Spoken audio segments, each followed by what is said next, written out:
Hi friend, आज बर्तमान आम बाहरी पड़ू जगह हैदराबाद जो मंदिर विषय जगन्नाथ मंदिर।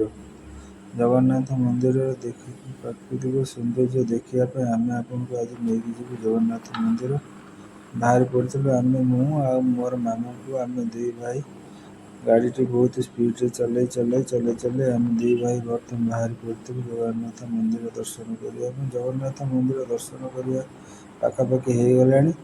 ये गोटे टर्निंग आसो टर्न कलापर गोटे गड़ाणी टी आसो गड़ाणी गड़े देलापर देखो जगन्नाथ मंदिर। जगन्नाथ मंदिर गोटे गली आसो से गली में बुले देलापर आम जगन्नाथ मंदिर पशिजु। ये देखो आसीगला से गली ये महाप्रभुंर दर्शन मिलगला। बर्तमान आम गाड़ी टी पार्क करके बेसी वीडियो क्लिक नक गाड़ी पार्क कर पशिजा मंदिर भितर को। हाँ आगे पशिगलु मंदिर भितर को। मंदिर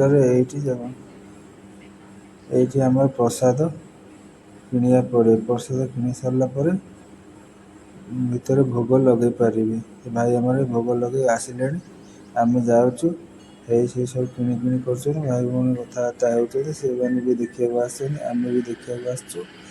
ये मंदिर किसी कारुकार्य चली बर्तमान जो पछपट रही हनुमान मंदिर हनुमान मंदिर देखो सरीगला आम बर्तमान चलू पाँच चारिपाख टे बुली पड़ा बुलवा भितर आम आउ कि भगवान मूर्ति सब अच्छी सैड्रे देखो देखा दर्शन मिल जाए। भाई देखो भगवान लीला खेला जहाँ सब प्रभु कर सब देवार भितर से चित्र मध्य आंकिक रखिदे। ये भगवान आ गोटे अवतार राम अवतार देखिए भितर भाई आम से आंठे की मुंडिया मारिदेले आम चलू मंदिर को पछपट फिर बुली पड़ू मंदिर चारिवर्ष बुली सारापर भगवान दर्शन मिले से आम चारिपाख आगे बुली पड़ू। चारिपाख बुलवा भितर आप देखो केते सुंदर लगुच जमी अनुभव होमी पुरी रे बुलला भाया। पुरी तो नुह ये गोटे हैदराबाद थी गोटे छोट पुरीटे सुंदर भाव सजाई प्रभुंर मूर्ति चारिपाखे देखी देखी देखी देखी आम चलू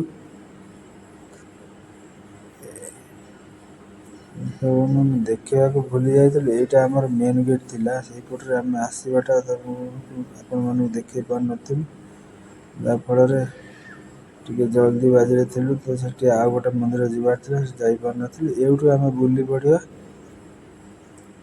जगन्नाथ महाप्रभुंर मंदिर। ये देखो भाई भौणी फोटो सब उठाऊँ से गोटे ठाकुर दर्शन मिले यही रास्त गले आगे भगवान पाखे पहुँचा पड़े आ सब फोटो फोटो उठापी ये गोटे प्लेस देती जो मैंने सब जा फोटो फोटो उठा कथा उठे पारे। ये नमस्कार मारी मोर जहाँ ठाकुर को मागिबार थिला मागिली मागे मगे से भौणी पछ ठिया जहाँ मागिया कथा मागिदेकी बाहरी पड़ी आम पलि आसबू आ गोटे मंदिर एति रही।